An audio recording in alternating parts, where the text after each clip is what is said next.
অবশেষে আইনি প্রক্রিয়া শুরু হলো মাধবী বিশ্বাসের বিরুদ্ধে। আজ আদালতে তোলা হয়েছে ফেসবুক কন্টেন্ট ক্রিয়েটর মাধবী বিশ্বাসকে। দেশের প্রধানমন্ত্রী থেকে শুরু করে মুখ্যমন্ত্রী সহ অন্যান্য রাজনৈতিক এবং প্রশাসনিক ব্যক্তিত্বদের বিরুদ্ধে কুৎসা, বিতর্কিত কুমন্তব্যের অভিযোগ রয়েছে তার বিরুদ্ধে।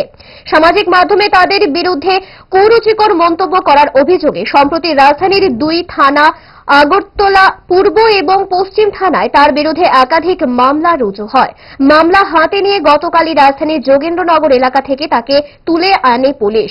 পশ্চিম মহিলা থানায় তাকে চালানো হয় দফায় দফায় জিজ্ঞাসাবাদ।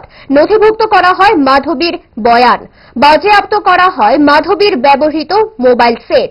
আজ কড়া নিরাপত্তায় তাকে আদালতে নিয়ে যায় পুলিশ। মামলার সুনির্দিষ্ট অভিযোগ সহ তার নথিভুক্ত বয়ান সহ আদালতে তুলে পুলিশ।